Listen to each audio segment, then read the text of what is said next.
Well, monsters have always been useful.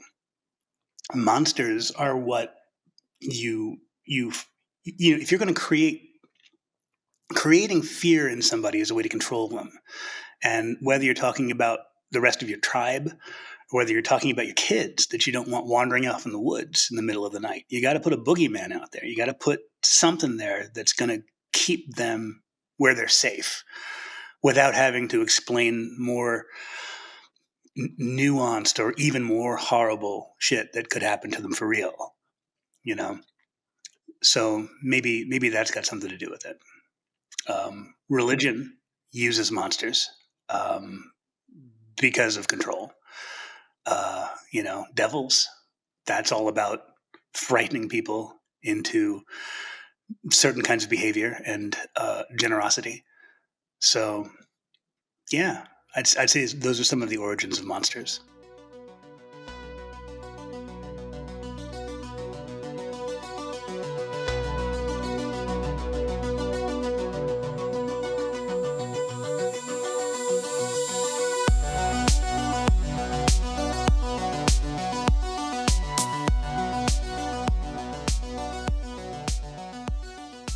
What is up, everybody? You're listening to episode 110 of SFF Addicts. I'm your host, Adrian M. Gibson, and welcome to your weekly dive into the world of science fiction, fantasy, and writing craft. Joining me as always, my co-host, the Chewie to my Han Solo, the Joker to my Commander Shepard, my dear MJ Kuhn. How are you, MJ? Hello. I am doing wonderful. How are you? Doing fantastic. I'm just going to pimp my girl's books because she's my favorite, and she deserves to have more money for Thorin's Food Fund. If you want to pick up Among Thieves, her debut novel, for some skullduggery and thieving and all kinds of fun stuff. And if you want to get the sequel, The Green Baby, Thick-Ass Thieves, to get into more skullduggery and thieving and all that fun stuff. Additional thieving. Additional thievery and heists. There's so much more. And then during the break, I actually went and got one of my real copies of Adrian's book. So I'm not just showing the author advance copy. Yeah. I also got my naked hardcover. Your naked hardcover is so pretty. Yeah. I love it. But yes, for mushrooms and mysteries, and I need a third M word. I can't think of one. Murder. Murder. On the first line of the book is about murder. There you go. Yeah. Mushrooms, mysteries, murder. Check it out. Okay. There you Nailed go. it. Nailed it. Well done, girl. As well, a quick note for anyone out there listening or watching, the official SFF Addicts Patreon and merch store are live, so check the links in the description to support what we do here. Also, don't forget to rate and review the podcast on your favorite podcast app, and subscribe to the FanFiAddict YouTube channel, where this and every other episode of the show is available in full video. And now, joining us once again is the wonderful Christopher Buehlman, author of Those Across the River. I never did a spit take before. I just wanted to do a spit take. Nice. I like it. It was a very good one. Okay, I'm going to try that. Okay, author of Toes Across the River, Between Two Men, The Black Tongue Thief, which doesn't need to be changed at all, and neither does the brand new The Daughter's War. Those are all Chris's erotic versions. Welcome back to the show, Chris. How are you? And now a sneak peek of what we talk about when we're not recording. We're not on the air. Yes, we figured out the OnlyFans titles for all of our books. All of our books. But your new ones, it's like Black Tongue Thief doesn't need to be changed. The Daughter's War, that one doesn't need to be changed. You could spin it. Yeah, you could spin it a little bit, But welcome back, Chris. Yeah, thanks. Thank you. Good to be back. Good to be back. Heads up, this is part 2 of our 2-part chat with Chris. I recommend checking out part 1 to get to know him better. Today, though, we're brushing the dust off to these fucking monsters, these snivelly old monsters, vampires, werewolves, and all that fun stuff as we talk about making old monsters new again. Before we dig deeper into the episode, a quick word from our sponsor. 4 titans sleep beneath the earth. Only one fae can keep them from waking.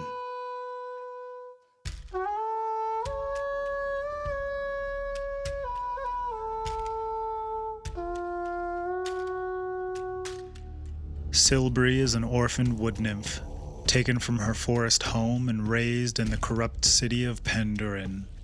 The Fae child grows up unaware of who she is, what she can do, and the calling of her kind. Under the control of a cruel guildmaster, Silbury is trained as an assassin. As an adult, she escapes her violent past to start a new life and a family. But a tragic death brings her back to the familiar cobbled streets to seek revenge.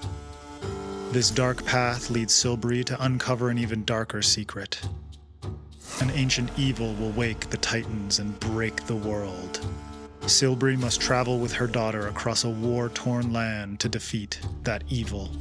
What begins as a fairy tale transforms into a sweeping, multi-generational epic about love and loss, and a woman with a strange connection to nature. The Dryad's Crown by David Hopkins is a powerful and emotional debut fantasy novel.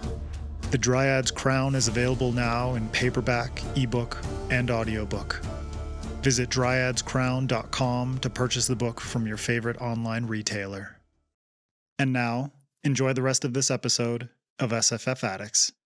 And so, to get this monstrous masterclass started, let's lay out some classic monsters, and if you could also tell us, which one is your favorite? Well, my favorite monster growing up was, and this is reflected in the first book I wrote, slight spoiler alert, I suppose, but it can't be avoided with this topic, werewolves. I absolutely loved the shit out of lycanthropy stories when I was a kid, and I still do. But I also I love it. Love that subgenre, recognizing that it is absolutely one of the hardest ones to pull off because it's really an implausible ass monster when you get right down to it. It's real tough to make somebody believe that shit happens. I mean, a lot of monsters, but there is sort of like a thread of believability in something like vampires. Yeah, ghosts, maybe ghosts as well. Yeah. Are there some other classics that we can think of? For me, it's like vampires, werewolves, ghosts for sure. Zombies as well. Goblins is more. I don't know how far back goblins go, but for me, goblins has taken on many forms, but also feels like a good classic. Oh yeah. I don't know if you two can think of any more. I mean, there's the sexiest of all the monsters, Mothman. Thanks, MJ. For those who like to be tickled, bring those in penny. Bring those in penny. Yeah, exactly. Oh, you think you're tough? I'm going to turn the light on.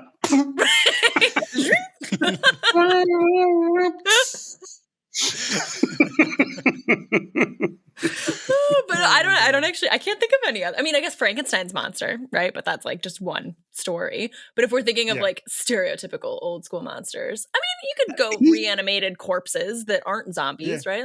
It's laying in there. I think there's an argument to be made that Frankenstein is a subclass of zombie. Yeah, that's fair. Yeah. I think so. Because those early zombies weren't like the Night of the Living Dead zombies. Those early zombies were like enslaved. They were subjugated. Yeah, like subjugated, reanimated corpses. Yep. Yeah. All right. Well, I want to dig into something that is a bit more like psychological, which is why humans connect so deeply with monsters in fiction, as opposed to in real life. Because I feel like, I don't know, if you want to elaborate on this, like why fiction is like the vessel through which we deal with monsters or are able to like better encapsulate them.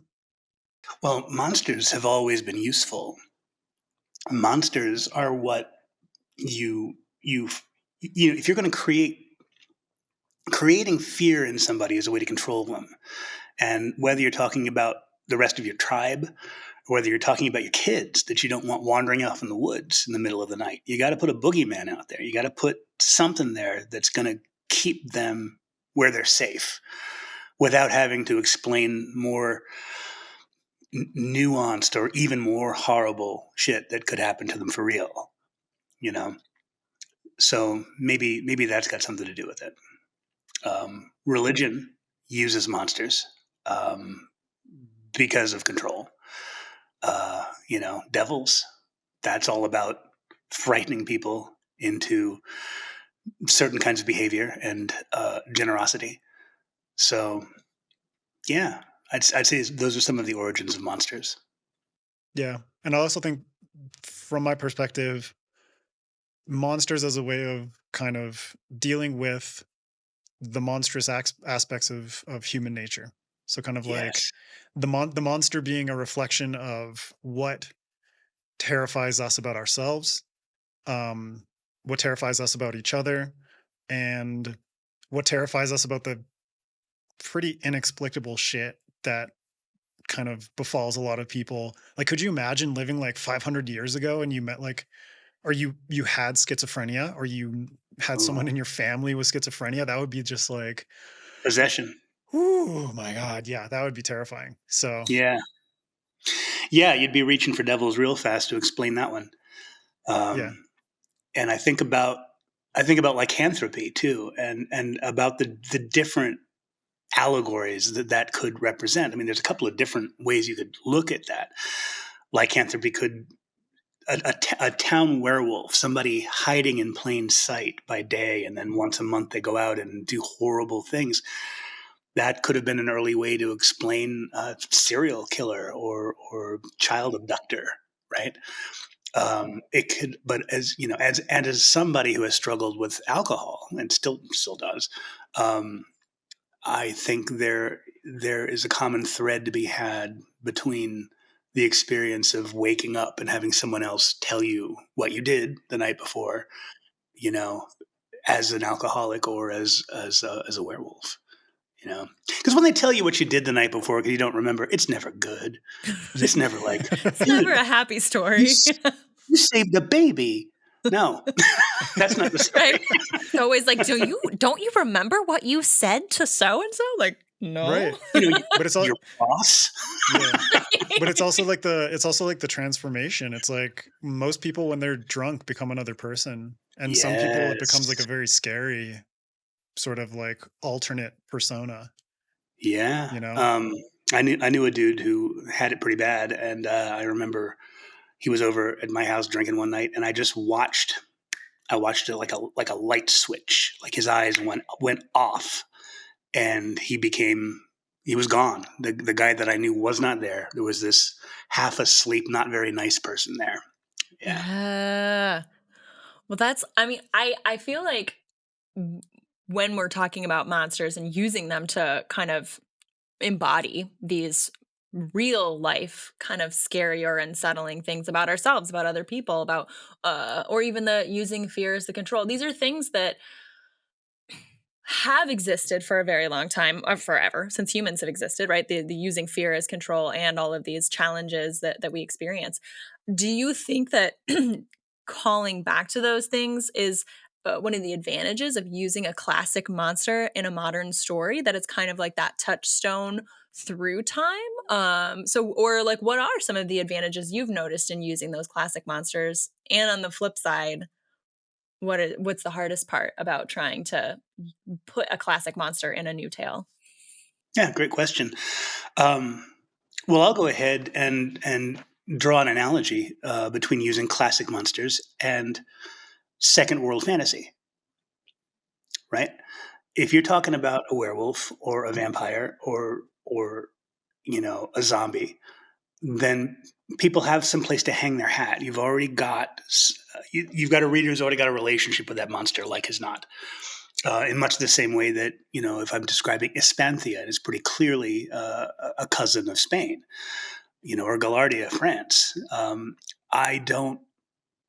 I didn't, for the fantasy novel, I didn't go back and invent whole new countries and cultures because I don't have time for that. Do you know? Like, if I take Spanish and put in a little bit of Portuguese and look at Catalan and then invent some things too and say, okay, Spanthian is something that could be recognizable as a sort of a lost Iberian culture. It's like very similar to Spain. It is in Spain.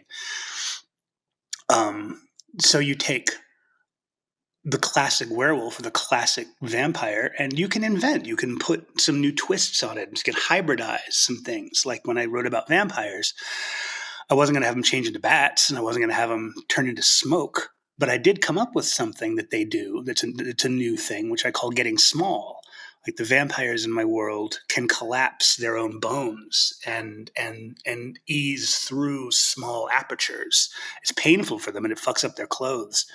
But I just imagine them getting like, oh, my clothes got all wrinkly. you know, and it's especially useful in the Suicide Motor Club when you have vampires whose MO is they crash cars into you to kill you, and then they just get small and come out of the wreck and feed on you. Dark. Yeah, MJ, you need to read that. I know. I was going to say I haven't read that one yet, but yeah, it's on the list now. That's probably the fastest paced one that I have out there. I mean, it's brutal. I've had people say that Luther Nixon, the leader of the vampires, is the worst villain I wrote. And oh wow, that's saying something. I know. I was just going to say. It's the closest I've come to writing about serial killers, because I never want to. Speaking of monsters, I don't like writing about real monsters. I really enjoy having the separation of like, wow, that was a brutal scene. Yeah, but it's fucking goblins. You don't have goblins in your town, I hope. And werewolves, the fact that they're implausible let me make them really fucking brutal. So, yeah. But it got a little hairier with the Suicide Motor Club, because basically what you had were some sadistic fuckers who got turned and were even more sadistic. Right. Oh my gosh. Yeah. Yeah. But I'm curious, because it's like when you're explaining the using old monsters is kind of like genre blending, where like I've talked about this in past episodes, where it's like you use a familiar genre as sort of like a linchpin foundation for the reader, kind of grounding them in a familiarity of some sort, and then being able to like add new stuff on top of that. So like in my book, it's like I use the police procedural as a way to ground people in the framework of the story, and then just added like tons and tons of weird mushroom stuff on top of that. I'm so curious. I have no idea what that's about. That sounds interesting. I'll tell you more off here. But I think it's really cool to use an old monster as sort of like a foundational sort of like that touchstone. Yeah. Yeah, that touchstone for the reader, and then being able to add the new in there. But you said before that like writing werewolves was particularly challenging for you. Yeah. Why was that? Like what was it about that particular monster that was so challenging? Because one of the things I use consistently, even though I like changing tones between books, I always try to ground them in realism. I want to get as many things as I possibly can right about the world you're inhabiting, so that you feel it underfoot and you smell it, and you can crumble it between your fingers, right? Because once you are immersed in the world and you believe you're in the world, then I can show you something fantastical, and I have earned credibility to produce something like that. So you spend a lot of credibility capital when you ask someone to invest in believing that people change their form and become this monster, because it defies everything about science that you could possibly know. Vampires at least have. I've seen great books. I'm thinking of the Vampire Tapestry in particular, in which vampires are approached as a species who have simply developed some really cool ways to prey on us. Susie McKee Charnas, I think, was the name of the author. Yeah, that's a very cool book. I do recommend checking that one out, because it's a collection of it's either 4 short stories that absolutely interlock to become a novel, or you could say it's a novel with 4 very diverse chapters. But they're different perspectives on one character, one of this species that feeds on us. They're very charming. They're very human-like. They can have sex with us. But their one thing that can be taken for being supernatural is that they're long-lived, and they can go into hibernation. They can go into stasis, and that is their defense mechanism. This is brilliant. It's like when the heat gets turned up too high in the little village or community where they've been preying on people and they're about to be discovered, they just go into a cave and bury themselves, and they come out 70 years later and everybody's dead. who knew anything about them, and they start over, learn a new language if they need to. Yeah, brilliant stuff. Yeah, so there's like almost a way that you could explain the existence of this creature. Right. Whereas, but werewolves, yeah, there's this disconnect in terms of the believability. it's going to be magic. Yeah. It's going to Yeah, have I to was be just going to magical. say It's it's gonna be- where yeah. you have to, whatever, broach that line between fiction and fantasy, right? Yeah, super nature. It just is, and you can't explain it. Right. So why is it that certain feel like this is something that we decided to talk about monsters, and for me this is something that always makes me feel kind of like particularly interested in terms of why certain monsters feel more dated than others. I don't know if like the age of film and television potentially like accelerated the feeling that I have about certain monsters feeling more dated than others. Like what? For me, like, okay, so we were talking about Frankenstein earlier. Like, even though Frankenstein isn't necessarily like an old monster, he is an extension of old monsters. For me, film and television, whether it's like the campy representations of Frankenstein on film, that just makes me feel like the visual representation of it doesn't offer anything new, but also the storytelling, sort of like the themes that it tackles and the way that it approaches the story. Like for me, I can go back and read Mary Shelley's Frankenstein and still enjoy it. But adaptations of it to me feel continuously dated.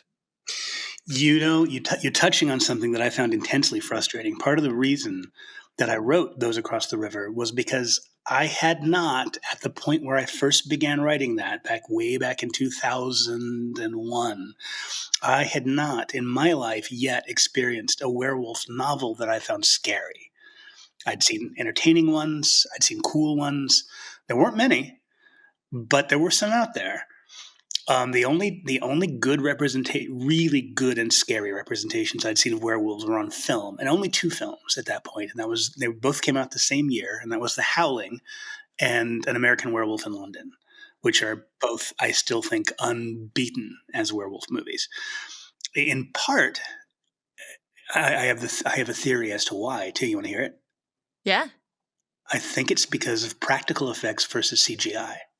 The human brain is not fooled by CGI in the same way that it is by a practical effect. Think about that film, if you've seen it, Insidious, which is about ghosts and paranormal things, but there's a demon in it too. But the representation of the demon is this fucked up little puppet, and doesn't look like anything. But there's a scene where the guy moves his head and the puppet's there behind him, and the demon is there, and it looks like shit. Honestly, it's not great. It's not great. But the way they pose that, and it's there, and it starts to open its mouth, it's scary as fuck in a way that CGI can't be. Yeah. Did you ever see the movie Van Helsing with Hugh Jackman? No. That is a perfect example of what you're talking about. That movie was like it was basically the Monster Mash trying to be the Monster Mash. It was like Dracula, there was a werewolf, there was Frankenstein, Frankenstein's monster. There was basically like every major player in the monster pantheon they were trying to just like cram in there. But like the vampires, it's like you could see the moment that the CGI kicks in when it's like their mouth extends and then it's like showing all the teeth. You could see the transformation into the werewolf, and it looked so corny. Yeah. And it's just like it's like this, like the uncanny valley sort of phenomenon where it's just like it takes you out of the experience, which I'm curious, like why aren't there more of these stories? Like there are so many monsters that aren't done justice in fiction form, at least in like contemporary fiction. And so it's like, how can more authors potentially like approach a classic monster in the hopes of like reinventing it in a way that is both familiar, but also kind of like honoring the roots? What you're talking about, and I didn't get to I got sidetracked and I forgot to get to the point of why it was frustrating. werewolves getting shown in campy films and getting shown as pleather-wearing adolescents, for so long made people tired of the monster. So I ran into the phenomenon of like when they were trying to shop this book, then the book did get optioned for a long while, but it never got made. And one of the areas of resistance were people like, yeah, werewolves, they're overdone. And my argument was not scary ones, Right, like not like this. not fucking scary ones. And one of the things. Oh, and this is an interesting factoid that I learned talking to people in the industry about how we would pull off werewolves in a frightening way. Because I was really big on the practical effects train. I was like, it's got to be practical effects. You can't do CGI with this shit. And they were like, well, how are we going to get them to move fast? I was like, yeah, that's a challenge. Figure it out. Yeah, well, you don't show it clearly when it's moving fast, I would say. Yeah, use the Jaws rule, right? Mhm. Only keep it on screen for X number of seconds. Yeah. Yep. And but here's a factoid: CGI only very recently started getting good at doing hair, the way hair moves. I think I first saw good CGI hair in oh my god, Annihilation. There's a monster that comes out, and that thing looked good. That looked good. I believe the bear in the Revenant was CGI. Had to be. That looked good. But I'd say that right around that late teens was when they finally maybe cracked it. So maybe a CGI werewolf is possible now, but it wasn't when we were talking in like the early mid-teens. Because and everybody who was talking about it was talking, well, make it have rags or something, or make it just all muscly, and I'd be like, it's not a werewolf. Right. Like, well, but then it ruins what it is. Yeah. Oh my god. Well, I'm big on the practical effects train all the time. Anyway, like think about like how well the Lord of the Rings films, like the original ones, have aged in Right. terms of the visuals because it's almost all practical All effects. practical. Versus Hobbit. the Hobbit films already look Mhm. dated, even though they're far newer because it's more CGI. Or even Yeah. the Rings of Power. Yeah, well, I haven't watched Rings of Power yet. I know I'm like gonna lose my Tolkien fangirl card. I haven't heard it's that good though. But yeah, same thing, you know. Mm. Yeah, I'll tell you what. The Hobbit, I never felt more milked as Oh my as a god. movie patron. I was like, I didn't realize it was going to be multiple parts. I went, and this was back when they still did midnight showings. I went to the midnight showing of part 1 of The Hobbit, and I'm sitting Right. there, and I'm like, 2.5 hours into this film, and I'm like, they better speed it the fuck up, because I thought it was just one movie, and it Not got even to at the the end, fucking and I Misty Mountains was yet. so mad. it's like, God damn! You take a 45-minute fucking book. I would say like the And you're gonna make it shortest 9 book of all of them. Yeah. And here they come with their sexy dwarves wearing their Danish club boots. And the best part is the entire third movie is when Bilbo is asleep or knocked out in the books. Right. He's not even awake for that. Who was? Oh my god.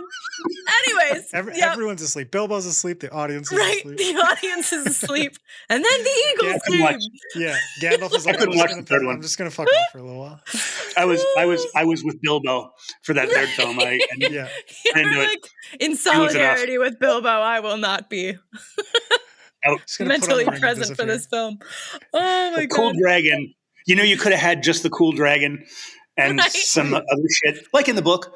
Exactly. And been great. And we would have been fine. We would have been happy little campers. Yep. Would have been great. Would have been. Well, speaking of goblins, sort of. I mean, I don't know if there. I know there are orcs and stuff in that one, but I don't know if there's actual goblins in that. There are goblins. There are the goblins. Yeah. He sings the song in the extended version. Yes. Yeah. Okay. Well, let's bring it back. We got goblins. We got other, giants and other creatures and things like that in Black Tongue Thief and Daughter's War. You've got the werewolves and those across the river. Your vampires and the Lesser Dead, which I need very much to read. But how? Yeah, what's thumbs your up, approach? MJ. Read it. Oh, I didn't realize that I got the little fireworks go. That's Anyone not on cool. video was like, what is happening right now? Yeah. Check us out on YouTube to see what the fuck we're talking about. Those were not practical effects. They are not. You're like, I did okay, not believe them. MJ, you're talking a big game. Yeah. I'm wondering if you have a different approach though for how you approach these I know we kind of discussed that goblins and giants might not be like a classic monster, but I think they kind of still fit in that camp. Yeah, the Giants classic definitely folk. are. Yeah. Do you have a Very different classic. approach per genre for how you kind of tackle the classic monster in the new age vibe? Oh, yeah, well, everyone's different, but they all have the similar thread that I'm trying to make you believe in them. You know, I really want, and with the goblins, man, I had such a challenge with that because I didn't want to George Lucas this thing and have it and come out with these goblins and people saying, oh, that's just culture X. He's just portraying this religion or this nation or this race as goblins. So I was like, these things have got to be their own thing so specifically. And so I approached it more like a naturalist. I was like, okay, what do they look like? I was like, all right, they've got river fish, little sharp river fish teeth because they're primarily carnivores. Their teeth are so fucking sharp, but they talk. So let's give them articulated shelled tongues. And when these shelled tongues vibrate against the palate of their mouth, they're going to make insectile noises that they mix in with vowels and consonants we might recognize so that we can kind of speak their language, but not quite. Let's give them a nictitating membrane over their eye. So when they go in like a shark to bite and there's blood and shit flying around, their eyes go white. And let's make them asymmetric. Let's give them a stronger hand and then a weaker one that has a hook on it. So they're going to sink that hook in you and anchor you because they are a swarming creature.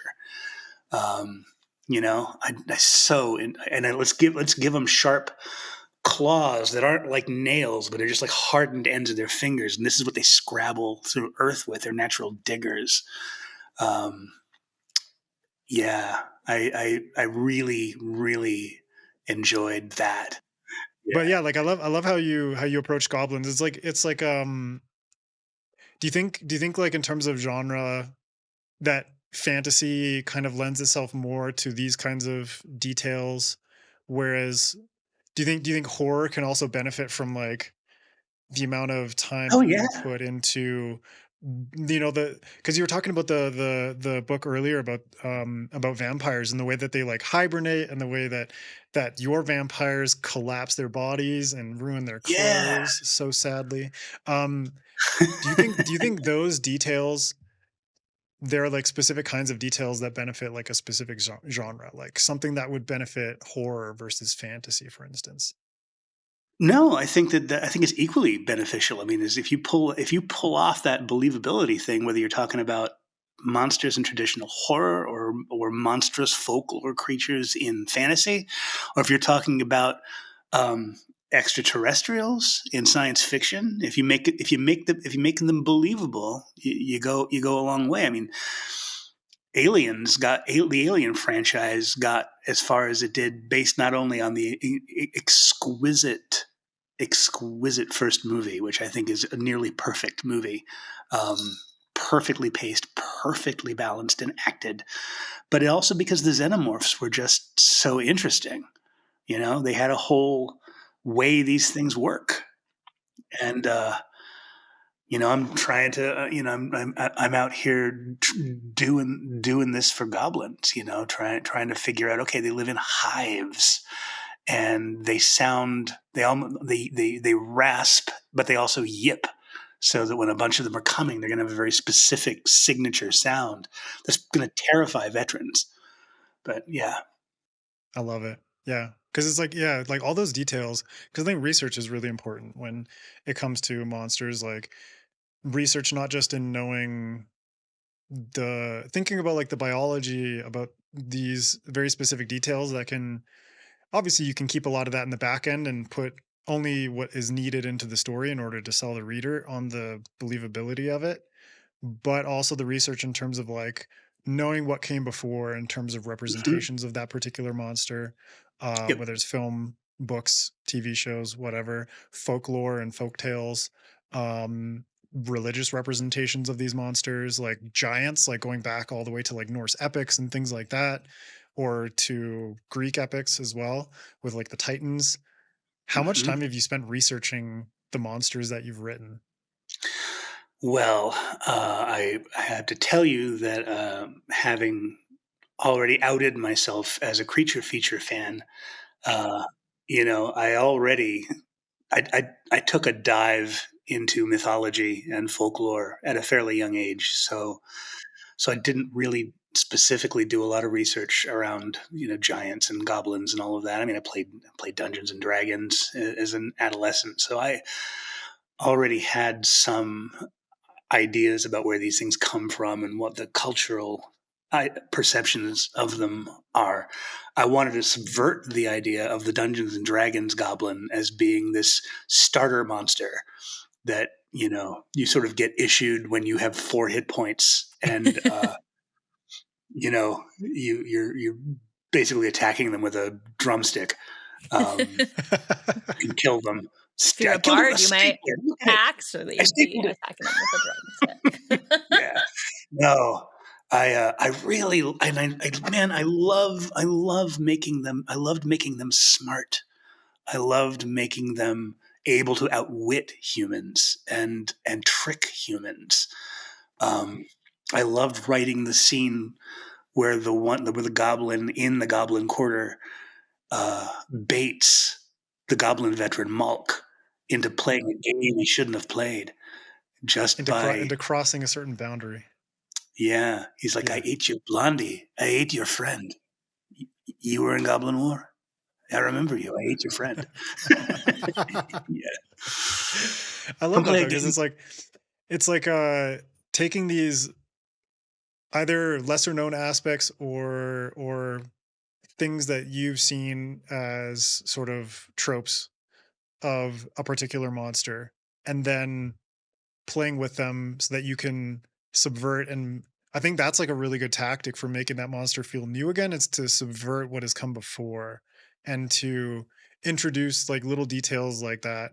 Like, because even in Lord of the Rings, like the goblins are very animalistic. They're pretty much like they're animals. They are carnivorous predators, but they obviously they have a culture around them, but there is a lack of intelligence outside of what is perceived of this like hive mind sort of thing. So it is cool to be able to kind of like pick out these things and subvert them. Oh yeah, like in the Tolkien world, I believe orcs and goblins, are both degraded humans and elves or other creatures. Like they're not their own thing; they're a corruption of a thing. But goblins are effectively extraterrestrials. The goblins in my world appeared after a great cataclysm that happened that sort of changed empires in this world. And nobody really knows, like, was some kind of rift opened between another world and ours? And what does that world look like if these motherfuckers came out of it? They're the ones that ran away from that world. Oh, God. Yeah. These multi-dimensional beings are like, yo, this place is nice. These fuckers are soft and good. Oh, send back for some barbecue sauce. Oh my God. These hungry goblins. The hungry goblins. So hungry. Well, I want to kick it back to atmosphere, which I know we talked about in part 1. But it's one of my favorite things to, like, I don't know, talk about and think about when I'm working on books, but also one of the things that can make me most connect with something I'm reading. What role does atmosphere and setting and all of these things play in making that classic monster feel fresh? In The Daughter's War, I really enjoyed juxtaposing the beauty of the country of Galardia with the horror that it got subjected to when the goblins came to it. Like I made it fairly clear that Espanthia was the more martial country, that it had just tougher people and a tougher army than Galardia ever did. But Galardians had the architects and the sculptors and the painters. So the set pieces of the Daughters' War are the town of Golte, or the city of Golte, which was a wonder to behold at one point, but they ruined it. And the town of Espal was a beautiful little port town with lattice work, sort of terraces or trellises that covered all the walkways to mitigate the sun. And it was said that you could walk on those trellises above the streets, all the way from one end of town to the other. They're beautifully carved wooden things, and the goblins just came in there and fucking tore it all up. And they don't like symmetry. So they'll go knock the corners off all the houses. It hurts their eyes to look at things that are too symmetrical, because they're not symmetrical. Their weapons are symmetrical. I thought that was that's actually a cool detail about like human nature. Like humans aren't supposed to look at so many angles too. It actually makes us depressed. Oh, really? There are psychological studies that say like people who spend too much time looking at angular things, mostly in indoor and human-made environments, tend to be more depressed. And so when we go out into nature, something clicks in our brain where we are actually hormones are released that make us feel more calm and relaxed. LOL at me staring at a rectangle all day and my Lexapro subscription or prescription, not subscription. Subscription. I subscribe to Lexapro. So the goblins know what's up. Just chop those corners. Yeah, off. just chop the corner off my. That's funny. I've never heard that before, Adrian. That's crazy. Thanks. Yeah, but I now understand Germany. Yeah. Angles and we're depressed. We've built to find a city. It's destruction. What is happening with all this industrialization? Bring some goblins in here. Fix this place up. I want to be in the mountains. The mountains. That's why the Swiss are happy. Look at these Germans. Yeah. They're just hanging in the mountains. Yeah. But I do think it's cool that like you can use a setting to evoke differentiation in terms of the monsters versus like whatever you have as like your baseline for normalcy, like humans or whatever. Yes. But it's also I was also going for an emotional effect.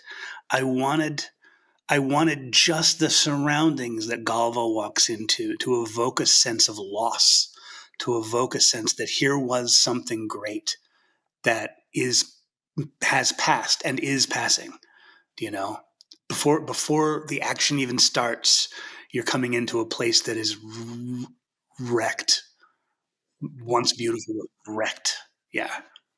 And that is like an emotional sort of resonance that I think setting can do so well. And that horror, like it works, like this is kind of like tapping into the psychology of humans when it comes to things like horror as well. It's like MJ and I were talking that like a big challenge when it comes to horror in general, writing monsters and this kind of thing, is like the tendency, perhaps this is why things tend to get quite dated and just kind of like boring, is the leaning too heavily into things like gore or shock value, as opposed to the real sort of like lessons and themes that a monster can represent.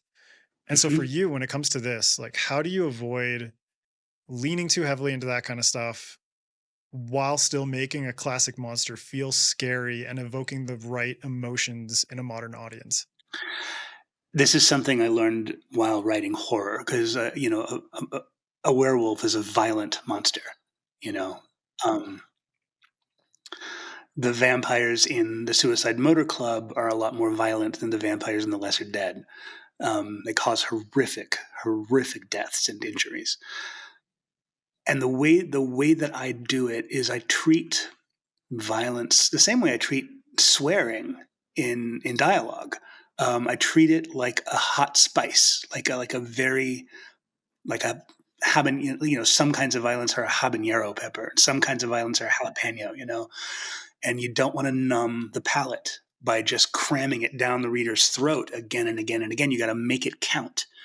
So I introduce violence, I ration it, but I introduce it where it's going to have the most effect and where it's going to tell the story best.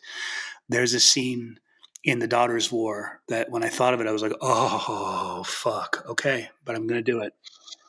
It's when they've killed some goblins, and there's one that's fat. They're like, why is this one fat? It says, you're not going to like it. Oh no. And Oh, yeah. Mm-hmm. yeah. The goblins. Should I say it? If yes, It's not a spoiler. how far, I was gonna say it's kind of a spoiler, but how far was that in the book? That was like 100 pages in, maybe. That wasn't too far. Yeah, it's not that far in. No, Yeah. okay. So not to leave your readers, your viewers hanging. So she's, you're not going to like it. It's like this one has eaten and is taking the food back to ones who are still somewhere else. So it's going to regurgitate. Like a bird feeding its young. Yeah. Yeah. And the one, and I love how the veterans are getting desensitized to this stuff, because the one's laughing about it, saying, yeah, fucking hand will probably come out of that thing if you poke the belly. Yeah. It's all about balance, because it's like you can have very shocking scenes like that, but like The Daughter's War as an example is that darkness and that monstrousness of war. Like I think war in and of itself is a monster as well. Oh God, yes. It's probably the worst monster of all, but then Yes. you balance that out. You have some levity, and I think levity is really, really important, and something I think you do really well in your writing. But like having the sort of emotional balance of Galva to kind of keep the entire story grounded, because like I don't know how many movies you two have seen, or how many TV shows, or how many books you've read, where it's like it leans too heavily into, it doesn't even necessarily have to be just horror or monsters or anything like that, but it can lean too heavily into action, or it can lean too heavily into one aspect that just feels like a constant bombardment, and that kind of fucks up the pacing. It fucks Well, you up don't have the your sort of- emotional weight Yeah. to it. Well, that's what I was going to say. I really appreciated seeing it from Galva's perspective, because while we did have those characters making those moments of levity, you saw it through Galva's lens. And I hope I'm not misremembering, but that scene with the goblin that's going to goblin. take its food back to it. Ugh. I recall Galva's reaction to the guys joking about it being basically like, what the fuck, you guys? Like internally kind of like, being the reader. okay, Yeah. you know, Yeah. which, you know what I mean? It's like a double dip. You get both. You get the you get the comedy and you get the emotional weight to it, which I thought was I appreciate cool. using double dip in that context. Of this. Jesus Christ. Oh God, the worst accidental phrase of all time. He's taking home a growler. Oh, Oh my God. oh man. All right. To bring us back to some semblance of on track. One thing that I think a lot of people fear when they're, honestly, I think a lot of, especially newer writers, fear this in general with their writing. Yeah. I talk to newer writers that always are afraid of not writing something original enough, right? Of not being original enough, of their work not being Ripping creative off. or singular enough, right? And I think that especially if you're talking about approaching a classic monster, some writers may have a fear that they'll feel like they're ripping off an iconic work, or that they'll feel like it's not unique enough. When you have a monster that is so well known, or a fantasy creature even, right? A goblin, something that we've seen time and time again, but you've found a way to make it stand out, to be unique. How can, what is your advice for helping other writers accomplish that? Don't do it until you really feel it, until you just feel you've got something new to offer. Like, I always wanted to write a vampire novel. I mean, I like vampires. It's a fun monster. But I didn't start writing The Lesser Dead until I felt I had some new planks to add to the canon. Like, my vampires do some shit that others haven't done. They've got classic things, but besides getting small, I've sort of reversed some of the tropes about, like, the older a vampire is, the more powerful it is, yes, but also the more it needs to consume, and that's the opposite of what you see in a lot of vampire fiction. So that by the time you get hundreds of years old, you are feeding a lot, and you're in danger of starving to death. So I guess that's it, man. You'll know when you've got a new take on this monster, because you just want to tell everybody about this. What about this idea? That's when you do it. Yeah. And also just don't be afraid of of tackling that. Like, some people might not even get to the point where they're comfortable approaching one of these monsters, let alone getting to a point where it clicks and feels like this is the right path to take with it. Because it does take a lot of confidence to write, first of all. And it also takes a lot of confidence to write about something that a lot of people are familiar with. So I think there is a bit of fearlessness that you kind of have to adopt. And I'll tell you, the vampire thing was a minefield, because it so much has been done already, like so much, that there was one work that it was something that really influenced me, and it shows. So the Suicide Motor Club is in some ways an homage to it, but I found myself having to take very deliberate steps to make the vampires different. I'm talking about Near Dark, because Near Dark is about mobile vampires. And that's what I was exploring with this one. And there are just certain similarities. Some of my characters are going to be a little older than they appear to be. These are lower rent vampires. These are not your aristocratic manor dwellers. These are my particular vampires are muscle car freaks. They're gearheads. They love Detroit's output, and they love high horsepower stuff, and they want to kill you with cars. That's just what they want to do. But I also had to be careful not to use anything that was the very practical stuff that was in the Near Dark script. That was like, well, an obvious way to do this would be to get like an RV and black the windows out and travel around in that. Well, that's what they do, so I'm not going to do that. So I had to come up with a whole different way that they nest and everything. And I came up with the idea that they use abandoned buildings. They squat. And they've got what they call a day bitch, who will go out and find them abandoned buildings out in the middle of nowhere, and prepare their beds for them, right? In Lucky exchange for them, Detroit is a lot of it is uninhabited. Well, I meant Detroit's output as far as I know, but yeah. a vampire would do very well in modern Detroit. Oh, in modern Detroit. Well, yeah. Of course, this is Adrian likes to rag on Detroit because it's where I'm from. Oh, I see what's going on. I'm late to the party. Okay. This is some inside baseball. Where are you from, Adrian? I'm from Canada. I grew up in British Columbia, but now I live in Ecuador. So, okay. I'm far away. I'm actually from the suburbs of Detroit. Anyone that actually knows me will be like, "You're not from Detroit," and it's true, I'm not. It's just easier for people that aren't from Michigan because nobody knows the suburbs. But I like that you were able to think that deeply about. It's almost like creating a culture. Like thinking about a monster and the deeper elements of their culture, their biology, all these different aspects. I think. Yeah, even if it's just one monster, right? Like even if you have a lone werewolf, it's a one creature culture. But culture. Yeah.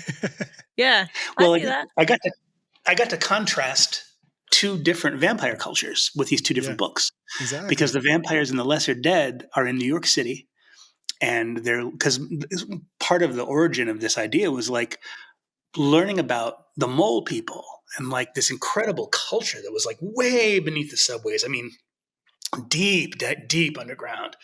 And I was like, and they kind of became a phenomenon in the like 80s and 90s. And I was like, what was there before them? And I was like, oh, what if in the 70s it was vampires? So that's how that started. But if you're going to have that going on and you're going to stay put as this supernatural creature that can't be discovered, you're going to have rules, and you're going to have leaders who impose rules. They did like the head of our narrator's group of vampires is an Irish woman named Margaret McManus, and Margaret McManus will tell you, we don't tolerate peelers around here. Peelers are vampires who kill. You're supposed to be like bed bugs. You come out, you charm people so they forget. You lighten them by a pint, and you leave, and that's it. And Joey's got a routine. He's got a family he visits because they have a great TV. And he'll go there once a week and tap one or two of them and watch soap, and then skulk back home. Have a pint and watch the soaps. Right? I mean, Yeah. a very relatable monster. That's Very beautiful. relatable Just monster. watch some Golden Girls or something. But the crisis comes when another group of vampires appears, or some vampires we don't know anything about appear, children. And the mystery becomes, who the fuck is turning children, right? Because that's the one thing that's a universal vampire taboo is you don't do that. And Margaret's furious. Oh, she's a fun character too. Did you know we made a podcast of that? And I wrote all eight episodes. And Margaret McManus is played by Minnie Driver. What? And, What? yeah, I'm not kidding. Dude. Check it out. Go to your That's favorite amazing. podcast place and give it a listen. I'm Hell yeah. really proud of the way it turned out. You know, That's amazing, dude. Jack Kilmer, Val Kilmer's kid, plays the part of Joey. Danny Houston, one of my favorite character actors, is in it. And weirdly, and this would be like super trivia one day if I ever get famous. Danny Houston says almost the same line, and I didn't write this part for him. This is just a natural thing. But Danny Houston says almost the same line in two different movies as a vampire, just saying there is no God. Yeah. Well, on that bombshell. Yeah, right. Yeah, we gotta find the. So yeah, on that bombshell, everybody find that podcast. Yeah, we'll link it in the show notes. I'll link to it in the description in the show notes for sure, because that sounds amazing. Yeah. But damn, Christopher, thank you so much for doing this masterclass and two-parter with MJ and I. We really appreciate it. Hey, it's been this has really been one of the most fun interviews I've done. Thank you guys. Yay! Thank you. Injecting some new life into these crotchety old monsters, making them feel new again. Are we the crotchety old monsters in this case? I think it's me.